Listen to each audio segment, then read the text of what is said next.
श्रीमद् वाल्मीकि रामायण 7 कांडों में विभक्त, 24,000 श्लोक और 500 सर्ग। 500 सर्ग, 24,000 श्लोक और 7 कांडों में निबद्ध ये दिव्य ग्रंथ रामायण। रामायण का अर्थ क्या है? बोले रामायण का मतलब रामस्य अयनम रामायणम। रामस्य अयनम, जो राम जी का घर है। राम जी कहां मिलेंगे? बोले रामायण में मिलेंगे। रामायण में ही राम जी को ढूंढ लो, रामायण पढ़ो, रामायण को घर में रखो, इसका चिंतन करो, अनुसंधान करो, इसी में राम जी मिलेंगे, क्योंकि इसी में है राम जी। रामस्य अयनम, ये राम जी का घर है। रामस्य अयनम रामायणम। और रामायण का दूसरा अर्थ है कि रामः अय्यते प्राप्यते अनेन तत् रामायणम। जिसके द्वारा राम जी की प्राप्ति हो जाए, उस ग्रंथ का नाम, उस साधन का नाम रामायण है। अर्थात इसका अनुसंधान करो, इसे पढ़ो, राम जी मिल जाएंगे, ठाकुर प्राप्त हो जाएंगे। ये भगवान की प्राप्ति करा देने वाला ग्रंथ रामायण। रामस्य अयनम रामायणम। और रामायण का एक अर्थ यह भी है कि जो सीता जी का चरित्र है, उसका नाम रामायण है। आप कहोगे कि रामायण में तो सीता शब्द कहीं आया ही नहीं, रामायण सीधे सीधे राम जी का नाम आ रहा है, और आप कह रहे हो ये सीता जी का चरित्र। यही सब रहस्य है। नाम तो इसका रामायण है, लेकिन महर्षि वाल्मीकि कहते हैं कि सीतायाश्चरितम महत। ये सीता जी का महान चरित्र है। ये किसका चरित्र है? सीता जी का। आप कहोगे अभी तक तो राम जी की चर्चा हो रही थी, राम जी का चरित्र है, राम जी का चरित्र है। बोले राम जी का भी चरित्र है, लेकिन प्रधानता किसकी है? बोले सीता जी के चरित्र। और कहते हैं प्राधान्येन व्यपदेशा भवन्ति। प्रधानता से ही व्यपदेश होता है। जैसे सोने का आभूषण बनता है तो उसमें कुछ मिलावट भी किया जाता है, लेकिन अधिकता सोने की होती, इसलिए कह देते हैं सोने का होगा। उसी प्रकार अधिकता जिसकी होती है, उसी के नाम से व्यवहार होता है। प्राधान्येन व्यपदेशा भवन्ति, ये सिद्धांत है। तो प्रधानता किसकी है? बोले सीता जी के चरित्र की। महर्षि वाल्मीकि कहते हैं कि कृत्स्नम रामायणम काव्यम सीतायाश्चरितम महत।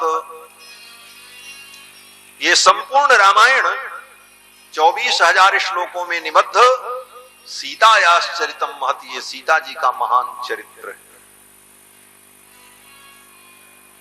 कैसे? तो इसके अर्थ का भी चिंतन कर लेते हैं।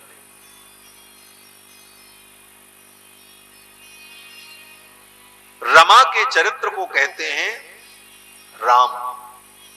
रमा माने सीता। सीता जी का एक नाम है रमा, इसीलिए हम लोग कहते हैं ना रमापति रामचंद्र की जय। रमा माने सीता। तो रमाया चरितम रामम, रमा के चरित्र को राम कहते हैं। ये व्याकरण के नियम से, शब्द विज्ञान के तहत रमाया चरितम रामम, रमा के चरित्र को राम कहते हैं। तो सीता के चरित्र को क्या कहते हैं? बोले राम। और रामस्य अयनम रामायणम, सीता जी के चरित्र का जो घर है उसका नाम रामायण। सीतायाश्चरितम महत। ऐसा ये दिव्य सीता जी का महान चरित्र रामायण। इसका प्रारंभ बड़ा अद्भुत है। इस ग्रंथ की एक विशेषता और बताते चलें कि जितने ग्रंथ हैं उन सभी ग्रंथों के प्रारंभ में मंगलाचरण किया जाता है। जैसे आप श्री रामचरितमानस पढ़ते हैं तो श्री गोस्वामी तुलसीदास जी महाराज ने पहले मंगलाचरण किया। वर्णानाम अर्थ संघानाम रसानाम छंदसामपि, अनेक श्लोकों में, और फिर सोरठा में, दोहा में, और फिर चौपाई में भी मंगलाचरण किया। बंदों गुरुपद पदम परागा इत्यादि।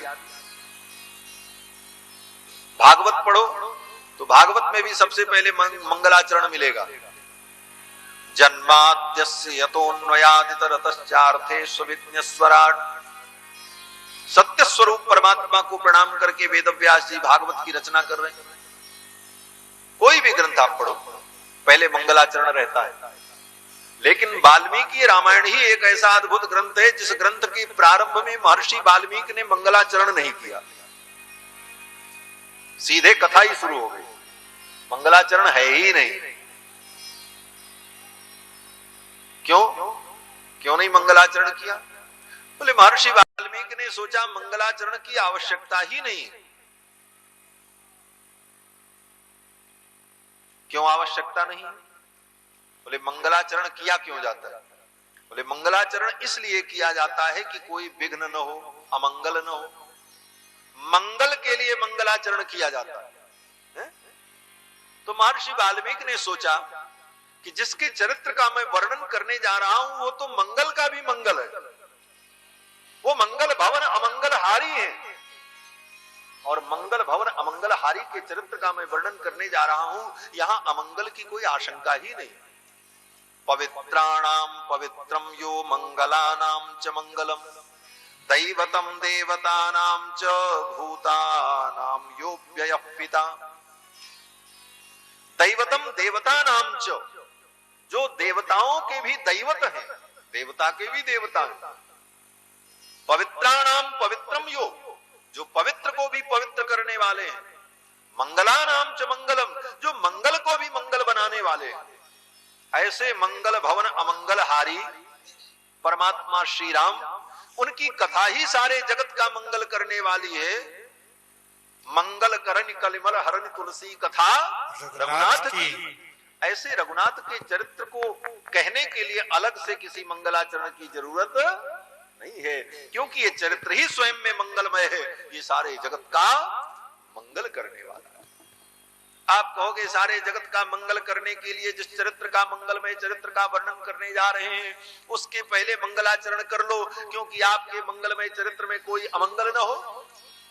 बोले फिर तो ये प्रश्न हो जाएगा कि जो मंगल हम करने जा रहे हैं उस मंगल में अमंगल न हो जाए तो उसके पहले फिर मंगल करें, फिर उसके पहले मंगल करें, तो फिर अनवस्था नाम का दोष उत्पन्न हो जाए। ये सब दर्शन शास्त्र में विचार किया जाता है। इसको कहते हैं अनवस्था दोष। अनवस्था दोष का मतलब जिसका कोई अंत न हो। फिर तो ऐसी अनेक कल्पनाएं करनी पड़ेंगी कि हम मंगल करने जा रहे हैं, जो हम मंगलाचरण करने जा रहे हैं कहीं उसी में अमंगल न हो जाए, तो उस अमंगल की निवृत्ति के लिए पहले मंगलाचरण करें।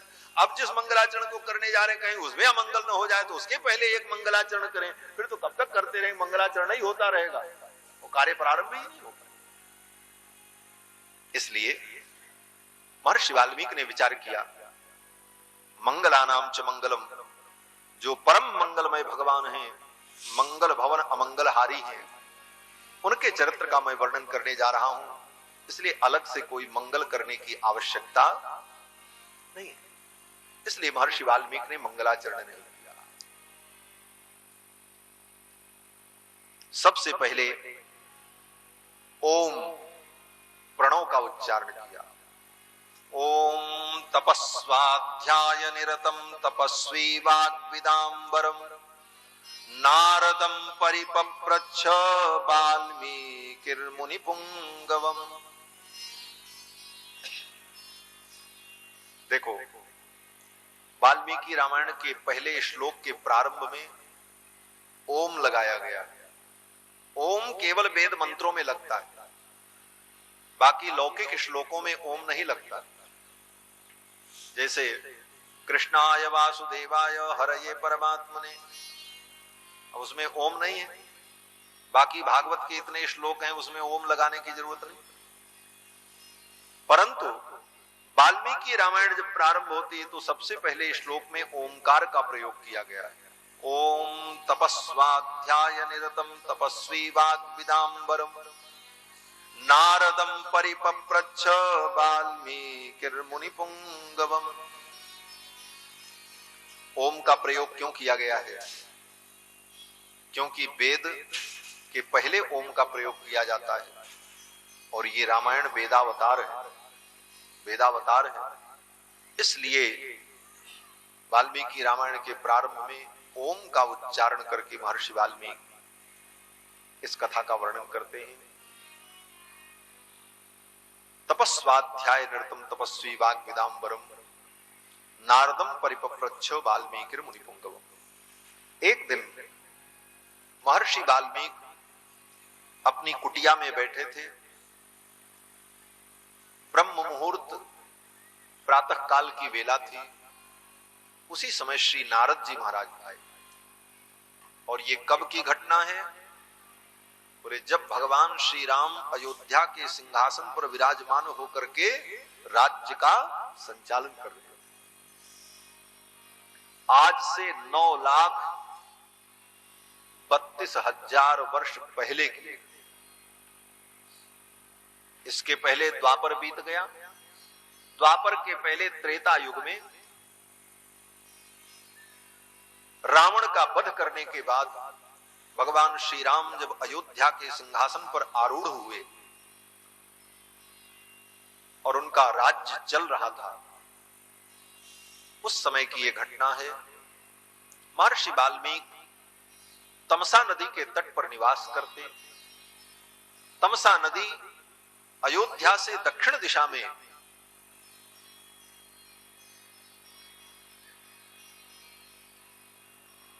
एक योजन की दूरी पर बहती है। उसी तमसा नदी के तट पर महर्षि वाल्मीकि का आश्रम, उनकी कुटिया। एक दिन महर्षि वाल्मीकि ब्रह्म मुहूर्त में उठकर अपने आसन पर बैठकर भगवान का चिंतन कर रहे थे। उसी समय देवर्षि नारद आ गए। नारद जी के चरणों में महर्षि वाल्मीकि ने वंदन किया, उनका अभिनंदन किया, उनका पूजन किया। और फिर वाल्मीकि जी ने नारद जी से प्रश्न किया। तपस्वाध्याय निरतम, तपस्या और स्वाध्याय में निरत रहने वाले नारदम, श्री नारद जी से। कैसे नारद जी से? बोले वाग्विदाम्बरम, जो विद्वानों में, वाग्विदों में श्रेष्ठ हैं, ऐसे नारद जी से महर्षि वाल्मीकि ने प्रश्न किया। क्या प्रश्न किया? महर्षि वाल्मीकि कहते हैं कि हे मुनिवर, मैं आपसे जानना चाहता हूं, इस समय संपूर्ण लोक में सर्वश्रेष्ठ पुरुष कौन? कोन्वस्मिन् सांप्रतम लोके गुणवान कश्च वीर्यवान। सांप्रतम, इस समय, इन शब्दों पर ध्यान देना। जिस समय महर्षि वाल्मीकि ये पूछ रहे हैं, उस समय भगवान श्री राम का राज्य शासन काल चल रहा है। और महर्षि वाल्मीकि पूछते हैं कि कोन्वस्मिन् सांप्रतम लोके गुणवान कश्च वीर्यवान। इस समय समस्त लोकों में, केवल पृथ्वी पर ही नहीं, समस्त लोकों में सर्वश्रेष्ठ पुरुष कौन है? और गुणवान, समस्त गुणों से युक्त कौन है?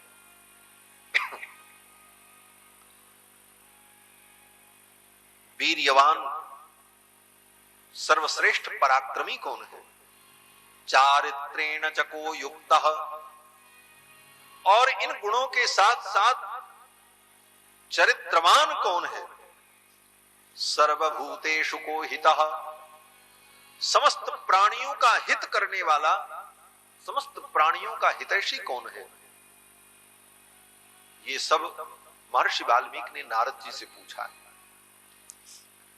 महर्षि वाल्मीकि कहते हैं कि विद्वान कह कह समर्थश्च कश्चैक प्रिय दर्शन। इस समय सर्वश्रेष्ठ विद्वान कौन है?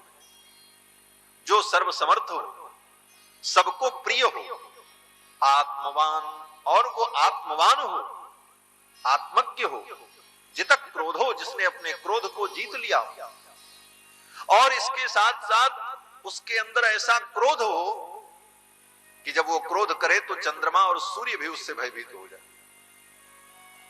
जात रोषस्य संयुगे, जिसके रोष करने पर, क्रोध करने पर देवता भी डरते हो, ऐसा पुरुष कौन? अब आप विचार करो तो जितने गुणों की चर्चा महर्षि वाल्मीकि ने नारद जी से की है, ये सारे परस्पर विरुद्ध गुण हैं जो एक साथ रह ही नहीं सकते और कभी देखा भी नहीं जाता है।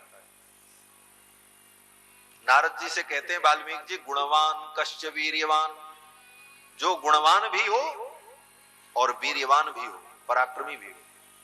और जगत में देखा जाता है जो बहुत गुणी होता है वो शरीर से निर्बल होता है, और जो बहुत बड़ा पहलवान होता है वो बुद्धि से पैदल होता है। कहते हैं पहलवान की बुद्धि घुटने में होती है। परस्पर विरुद्ध गुण होएगी। महर्षि वाल्मीकि कहते हैं मैं ऐसे पुरुष को जानना चाहता हूं जो गुणवान भी हो और वीर्यवान भी हो। दो परस्पर विरुद्ध गुण हुए। अब कहते हैं धर्मज्ञश्च, और वो धर्मात्मा भी हो। ये बड़ा कठिन है। बड़े बड़े गुणी, बड़े बड़े कलाकार, बड़े बड़े आर्टिस्ट, गुणवान लोग धर्म के प्रति अभिरुचि नहीं रखते। उनका जीवन उच्छृंखल होता है, धर्म के बंधन को वो मानते ही नहीं, और अपने गुणों के कारण वो समाज में जाने जाते हैं। उनके दोष को समाज भुला देता है, ध्यान नहीं देता, भाई इनके गुण को ही देखो। महर्षि वाल्मीकि कहते हैं धर्मज्ञश्च, गुणवान और वीर्यवान होते हुए वो धर्मज्ञ भी हो। चारित्रेण च को युक्तः, और चरित्रवान भी हो। बड़ा कठिन है। विद्वान, बहुत बड़ा विद्वान भी हो। समर्थश्च, सर्वसमर्थ हो। और तो और कहते हैं जितक क्रोध हो, जिसने अपने क्रोध को जीत लिया हो। और दूसरी तरफ महर्षि वाल्मीकि कहते हैं कि यस्य बिभ्यति देवाश्च जात रोषस्य संयुगे, और उसके क्रोध करने पर देवता भी डरते हो। तो जो क्रोध को जीत लिया हो, क्रोध करे तो कैसे करे? परस्पर विरुद्ध गुण हो। बोले पूछने का तात्पर्य क्या? बोले ये ब्रह्म की जिज्ञासा है।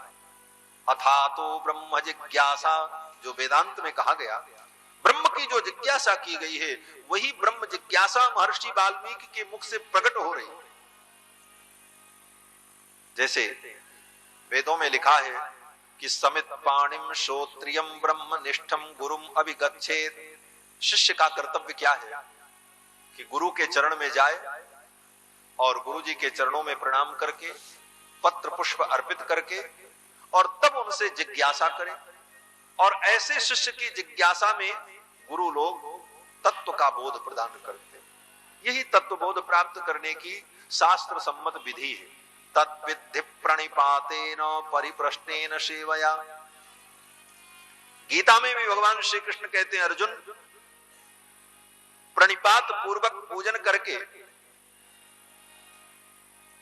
और तब जिज्ञासा करे तो उसे तत्वबोध होता है। तो तत्वबोध के लिए यहां पर महर्षि वाल्मीकि ने नारद जी से जिज्ञासा की। और ये कैसी जिज्ञासा है? बोले ब्रह्म की जिज्ञासा है। क्योंकि ये परस्पर विरुद्ध गुण किसी जीव में नहीं हो सकते, ब्रह्म में ही हो सकते। क्यों? बोले ब्रह्म सब गुणों का आश्रय है, विरुद्ध गुणों का भी आश्रय है परमात्मा। परमात्मा का यही लक्षण है, जिसके अंदर एक काल में, एक अवस्था में परस्पर अनेक विरुद्ध गुण एक साथ विद्यमान हो, वो परमात्मा। कैसे? बोले वेद के द्वारा इसे सिद्ध किया जा सकता है। वेद कहता है कि अणोर अणीयान महतो महीयान। वो परमात्मा कैसा है? बोले अणोर अणीयान, वो परमाणु से भी छोटा है। और फिर वेद कहता है महतो महीयान, वो सबसे बड़ा है, उससे बड़ा कोई नहीं है। तो परस्पर विरुद्ध बातें हुई कि नहीं? अणोर अणीयान महतो महीयान। तो दोनों धर्म जिसके अंदर है, जिसके अंदर अणुत्व भी है, जिसके अंदर विभुत्व भी है, जो व्यक्त भी है अव्यक्त भी है, जो सत है असत है, सब रूपों में जिसकी सत्ता है, वही तो परमात्मा है, जिसके अंदर परस्पर सारे विरुद्ध गुण एक ही काल में विद्यमान है। वज्रादपि कठोराणी मृदोनी कुसुमादपि, भगवान वज्र के समान कठोर भी हैं और पुष्प के समान कोमल भी हैं। दोनों विरुद्ध गुण हुए कि नहीं? जो कोमल होगा वो कठोर नहीं होगा, जो कठोर होगा वो कोमल नहीं होगा। और भगवान कठोर भी है, भगवान कोमल भी है। उदाहरण, बड़े बड़े राक्षस असुर युद्ध में भगवान के ऊपर अपनी गदा का प्रहार करते हैं तो राक्षसों की गदा चूर चूर हो जाती है छाती से टकरा कर। ऐसी कठोर छाती ठाकुर की, ऐसा श्री विग्रह भगवान का, वज्रादपि कठोराणी। लेकिन वैकुंठ में, बोले वैकुंठ में भगवान के गले की जो कमल पुष्प की माला, अब आप सोचो कमल कितना कोमल होता है और वो कमल पुष्प की माला कितनी कोमल होगी। और जब वैकुंठ में भगवान चलते हैं तो माला जब हिलती है तो हिल करके जब छाती पे टकराती है तो वैकुंठ के भक्तों के हृदय से चीत्कार निकलता है कि भगवान इतने कोमल है, कहीं माला की चोट से इनको पीड़ा न हो। दोलाते बनमालया हरिभुजम हा कष्ट इत्यास्पदम। हमारे आचार्य वर्णन करते हैं कि हा कष्ट इत्यास्पदम, वैकुंठ में रहने वाले वो पार्षद चिल्ला पड़ते हैं, हा कष्टम, प्रभु को चोट लग गई, कितने कोमल है। यहां तक कि लक्ष्मी जी भगवान के चरण का संवाहन करती है तो कैसे करती है?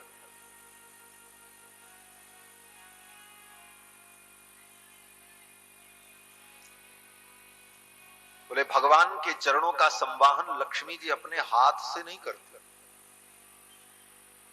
अब आप सोचो, कमल से प्रकट होने वाली कमला लक्ष्मी कितनी कोमल है और कमला के कर कमल कितने कोमल होंगे, और उन कर कमल से भगवान को छूने में भी लक्ष्मी जी को डर लगता है कि ये इतने कोमल हैं, कहीं मैं इनके पैर को दबाऊं तो कोई रस न टपक जाए इसमें, क्योंकि ब्रह्म में तो एक ही रस है, ब्रह्म रस, दूसरा कोई रस है ही नहीं।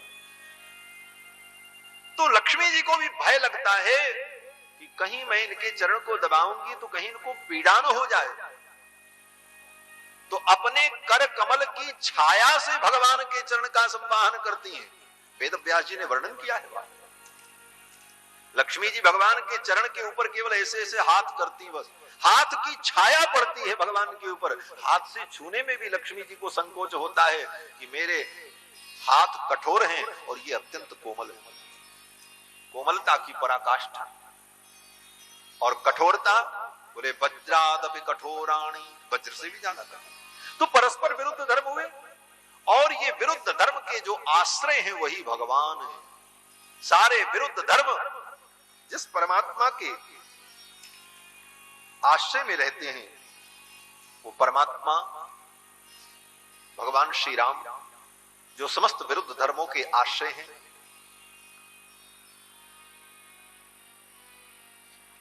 महर्षि वाल्मीकि ने पूछा कि ऐसा पुरुष कौन है?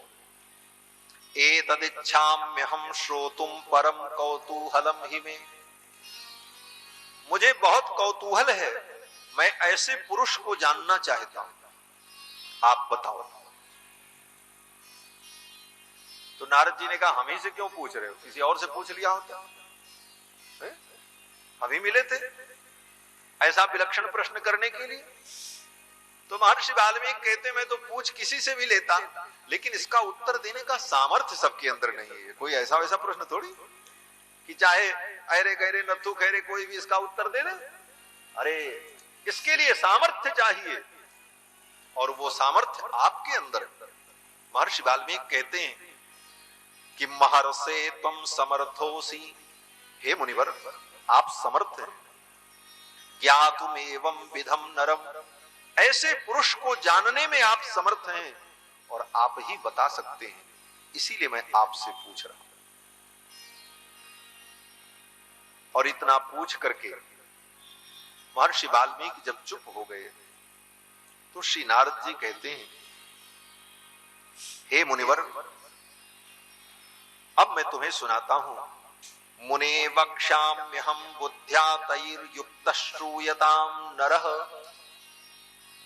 जिन गुणों से युक्त पुरुष की तुमने जिज्ञासा की है कि इन गुणों से संपन्न उस पुरुष को मैं जानना चाहता हूं, तो सुनो, इन सारे गुणों से युक्त श्री राम है।